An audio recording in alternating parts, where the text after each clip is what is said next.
بسم اللہ الرحمن الرحیم۔ قارون حضرت موسیٰ علیہ السلام کے چچا یسہر کا بیٹا تھا۔ بہت ہی شکیل اور خوبصورت آدمی تھا، اس لیے لوگ اس کے حسن و جمال سے متاثر ہو کر اس کو منور کہا کرتے تھے۔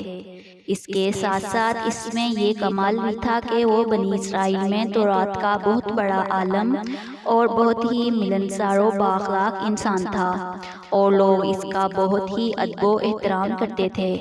لیکن بے شمار دولت اس کے ہاتھ میں آتے ہی اس کے حالات میں ایک دم تغیر پیدا ہو گیا، اور سامری کی طرح منافق ہو کر حضرت موسیٰ علیہ السلام کا بہت بڑا دشمن ہو گیا، اور اعلیٰ درجے کا متکبر اور مغرور ہو گیا۔ جب زکوٰۃ کا حکم نازل ہوا تو اس نے حضرت موسیٰ علیہ السلام کے روبرو یہ عہد کیا کہ وہ اپنے تمام مالوں میں سے 1000واں حصہ زکوٰۃ نکالے گا، مگر جب اس نے مالوں کا حساب لگایا تو ایک بہت بڑی زکوٰۃ کی رقم نکلی۔ یہ دیکھ کر اس پر ایک دم حرص اور بخل کا بھوت سوار ہو گیا، اور وہ نہ صرف زکوٰۃ کا منکر ہو گیا بلکہ عام طور پر بنی اسرائیل کو بہکانے لگا کہ حضرت موسیٰ علیہ السلام اس بہانے تمہارے مالوں کو لے لینا چاہتے ہیں۔ یہاں تک کہ حضرت موسیٰ علیہ السلام سے لوگوں کو برگزیدہ کرنے کے لیے اس خبیث نے یہ گندی اور گھنونی چال چلی کہ ایک عورت کو بہت زیادہ مال و دولت دے کر اس بات پر آمادہ کر لیا کہ وہ آپ پر بدکاری کا الزام لگائے۔ چنانچہ عین اس وقت جب کہ حضرت موسیٰ علیہ السلام وعظ فرما رہے تھے، قارون نے آپ کو ٹوکا کہ فلاں عورت سے آپ نے بدکاری کی ہے۔ حضرت موسیٰ علیہ السلام نے فرمایا کہ اس عورت کو میرے سامنے لاؤ۔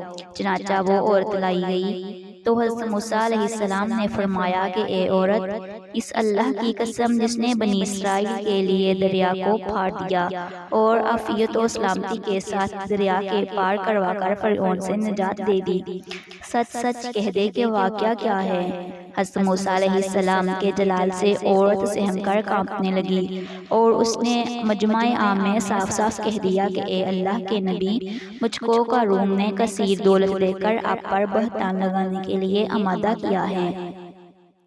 اس وقت حضرت موسیٰ علیہ السلام آبدیدہ ہو کر سجدہ شکر میں گر پڑے، اور بحالت سجدہ آپ نے یہ دعا مانگی کہ یا اللہ، قارون پر اپنا قہر و غضب نازل فرما دے۔ پھر آپ نے مجمع سے فرمایا کہ جو قارون کا ساتھی ہو وہ قارون کے ساتھ ٹھہرا رہے، اور جو میرا ساتھی ہو وہ قارون کے ساتھ سے جدا ہو جائے۔ چنانچہ دو خبیثوں کے علاوہ تمام بنی اسرائیل قارون سے الگ ہو گئے۔ پھر حضرت موسیٰ علیہ السلام نے زمین کو حکم دیا کہ اے زمین، تو اس کو پکڑ لے، تو قارون ایک دم گھٹنوں تک زمین میں دنس گیا۔ پھر آپ نے فرمایا زمین سے فرمایا تو کمر تک زمین میں دنس گیا۔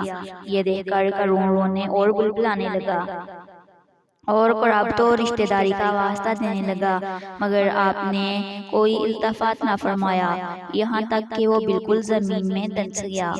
دو منحوس آدمی جو قارون کے ساتھی تھے کہنے لگے، حضرت موسیٰ نے قارون کو اس لیے دنسا دیا ہے تاکہ قارون کے مقام اور اس کے خزانوں پر خود قبضہ کر لے۔ آپ نے اللہ تعالیٰ سے دعا مانگی کہ قارون کا مکان اور خزانہ بھی زمین میں دنس جائے۔ چنانچہ قارون کا مکان جو سونے کا تھا، اس کا سارا خزانہ سبھی زمین میں دنس گئے۔ قارون کا خزانہ، اس کو قرآن کی زبان سے سنیے۔ اللہ تعالیٰ کا ارشاد ہے کہ ہم نے قارون کو اتنے خزانے دیے تھے کہ ان خزانوں کی کنجیاں ایک مضبوط اور طاقتور جماعت بے مشکل اٹھا سکتی تھی۔ قرآن پاک میں ہے، بے شک قارون حضرت موسیٰ علیہ السلام کی قوم میں سے تھا، پھر اس نے ان پر ظلم کیا اور ہم نے اس کو اتنے خزانے دیے تھے جن کی کنجیاں ایک طاقتور جماعت پر باری تھیں۔ حضرت موسیٰ علیہ السلام نے قارون کو جو نصیحت فرمائی وہ یہ ہے کہ جس کو قرآن مجید نے بیان فرمایا ہے، اس خیر خواہی والی نصیحت کو سن کر قارون حضرت موسیٰ کا دشمن ہو گیا۔ غور کیجئے کہ کتنی مخلصانہ اور اس قدر پیاری نصیحت تھی جو حضرت موسیٰ کے ساتھ ساتھ ساری قوم قارون کو سناتی رہی۔ جب قارون سے اس کی قوم نے کہا کہ اترا کر مت چل، بے شک اللہ تانے والوں کو پسند نہیں فرماتا، اور جو مال اللہ نے تجھے دیا ہے اس سے آخرت کا غرض طلب کر اور دنیا میں اپنا حصہ نہ بھول، اور احسان کر جیسا کہ اللہ نے تجھ پر احسان فرمایا ہے، اور زمین میں فساد مت تلاش کر۔ قارون نے اپنے مال کے گھمنڈ میں اس مخلصانہ نصیحت کو ٹھکرا دیا اور خوب بن سور کر تکبر غرور سے اتراتا ہوا قوم کے سامنے آیا اور حضرت موسیٰ کی بدگوئی اور اظہار ثانی کرنے لگا۔ اس کا نتیجہ کیا ہوا؟ اس کو قرآن کی زبان سے سنیے، اور خدا اس قاہرانہ گرفت پر خوف الہی سے اتراتے رہے، اور ہم نے اس کو اور اس کے گھر کو زمین میں دنسا دیا، تو اس کے پاس کوئی جماعت نہ تھی اللہ کے عذاب سے بچانے میں جو اس کی مدد کرتی، اور وہ کوئی بدلہ نہ لے سکا۔ یہ عبرتناک واقعہ ہمیں یہ درس ہدایت دیتا ہے کہ اگر اللہ تعالیٰ مال و دولت عطا فرمائے تو اس فرض کو لازم جانے کہ اپنے مال کی زکوٰۃ ادا کرتا رہے، اور ہرگز اپنے مال و دولت پر غرور اور گھمنڈ کر کے نہ اترائے، کیونکہ اللہ تعالیٰ ہی دولت دیتا ہے، اور جب وہ چاہتا ہے پھر پل میں دولت چھین بھی لیتا ہے۔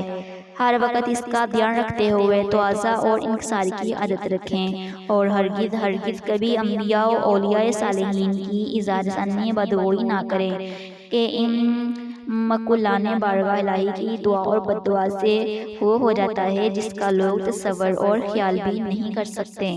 جزاک اللہ۔